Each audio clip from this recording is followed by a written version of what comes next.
Hey guys, it's Miki ASMR here, and today I'm going to be reading a Kageyama X Listener.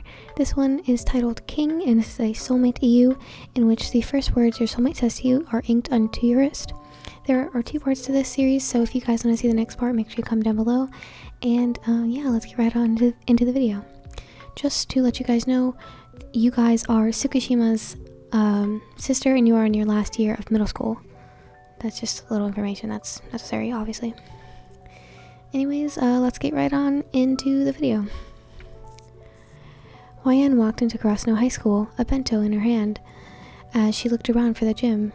Being a Saturday morning, the school was empty aside from a couple of clubs having their activities. She heard the familiar squeaks of volleyball shoes coming from behind the set of partially closed doors, and when she peered inside, she saw a group of boys having a practice match. Pushing the door open, she cursed internally when the door made a loud sound. Oh, Noya-san, look, it's a cute girl. All their eyes turned to her as she quickly sought out for her brother, feeling awkward at the stairs. It was easy to spot Tsukishima from his tall, lanky form and the frown on his face that was just a little too familiar as he excused himself to walk up to her, ignoring the questions from the short guy and the other bald player next to him. What are you doing here? Nichan, I was on my way. Nichan, is that the way you greet your sister, who painstakingly brought your bento all the way from school just because you forgot it? Alright, thank you. Kate took the bento from her hands. Now go back and make sure you go straight home. But I want to stay and watch. Like both of her older brothers, Tsukishima YN enjoyed playing volleyball, and watching volleyball matches was one of the things that the siblings often did together. Seeing the pout on her face, Kei resignedly, pointed out to the bench where a pretty black-haired girl sat. That's Kyoko-san, our manager. Go sit with her and don't be a nuisance. A striking head of orange hair suddenly crossed beneath the court. She gasped at the orange-haired boy as he jumped up high to spike the ball that was perfectly in line with his hand. The setter must be amazing, she thought as the ball flew past the opponent's defense and hit the ground. Wow, Nichan, everything happened so quickly. Can you do that? Kei scowled at his sister, nudging her to sit where Kyoko sat. That's the king of the court, the one I told you about. She nodded, recalling the one time he mentioned his volleyball team having a really good setter. Kei returned to the court after being called by their captain in YN, introduced herself to the manager before sitting down beside her, watching the king intently. The raven-haired setter moved confidently in the court, a calculated look in his eyes whenever he tossed to a player with pinpoint accuracy. She found herself captivated by him, awestruck by his talent. And when he turned to yell at the orange-haired boy, she would giggle at how riled up they both got as they bantered. Time skip. Not a very big one, but Kageyama could feel her staring at him throughout the game, and whenever he glanced at her, she would just still be staring at him, not even trying to hide the fact that she was watching him so closely. It unnerved him. A part of him wanted to scream at her to look away, or at least ask her why she was staring. He wasn't used to having a girl look at him like that, and to be honest with himself, he felt a little shy, feeling her gaze follow his every move.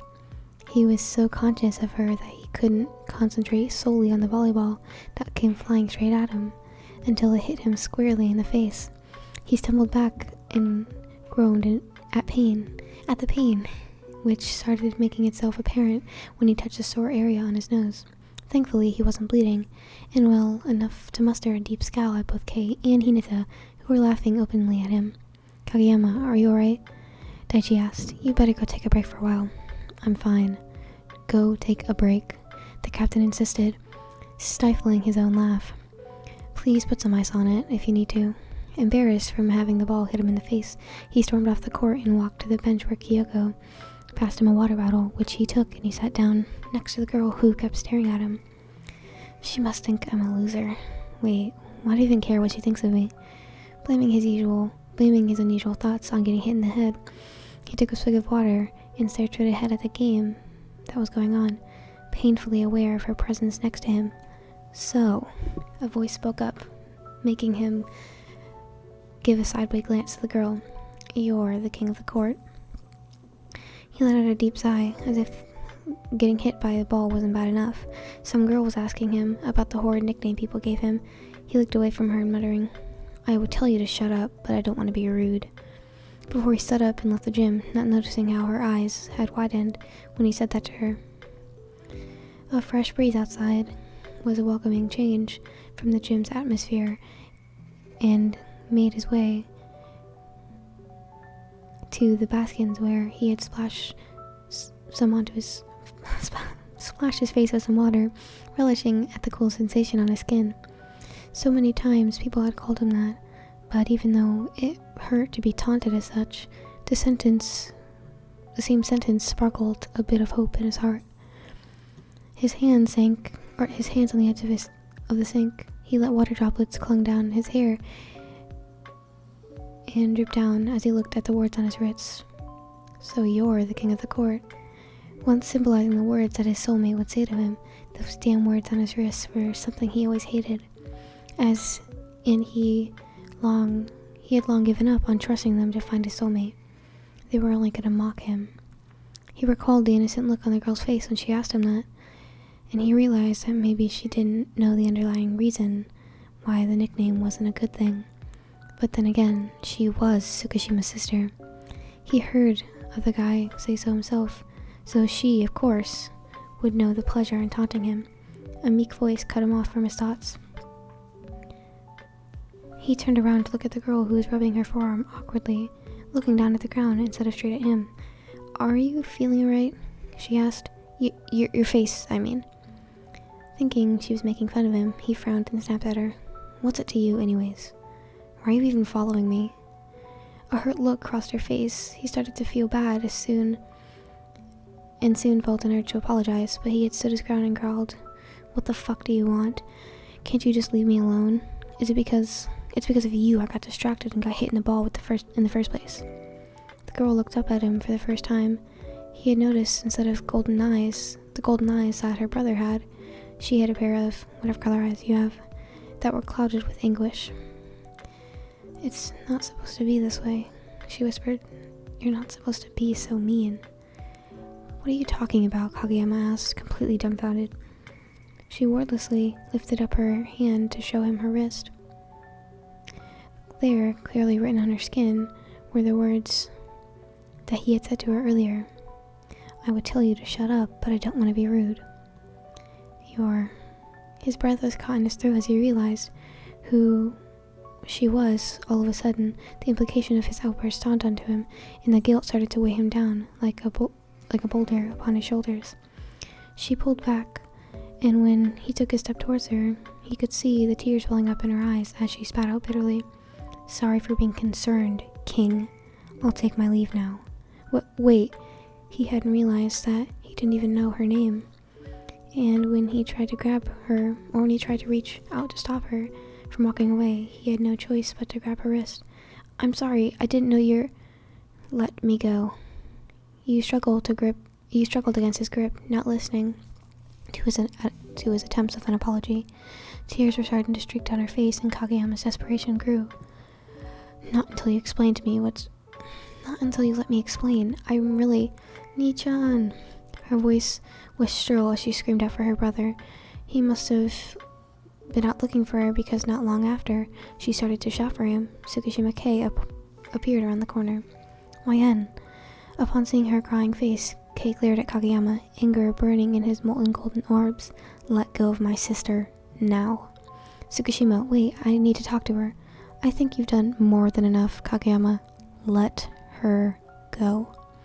Throughout all of their quarrels, Kageyama has never seen his teammate so furious, and reluctantly he let go of her hand.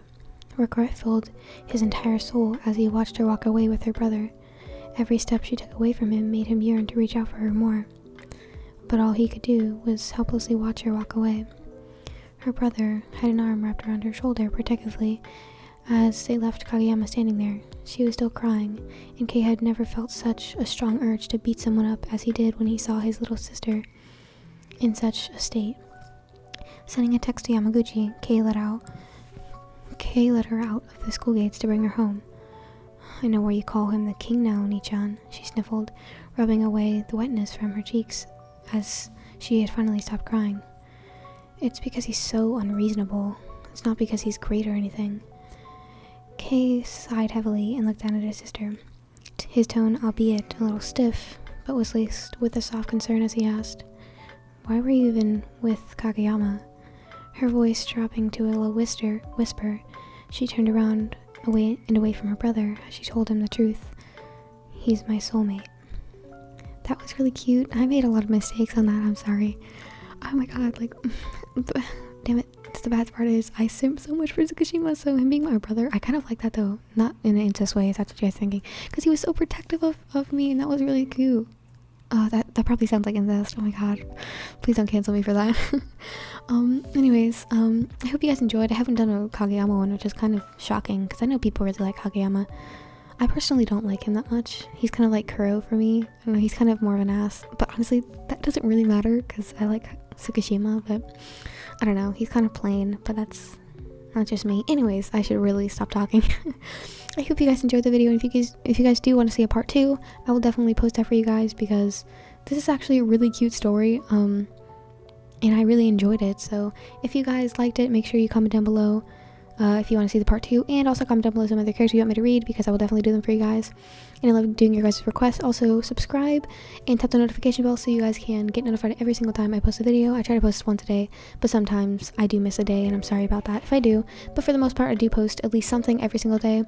And also like the video because it does something for the YouTube algorithm. Yay. Anyways, thank you guys so much for listening. If you're still here by the end of the video, you are the real MVP. Thank you for being here for me. And yeah, I'll see you guys in the next video. Hope you guys have a fantastic day, and goodbye.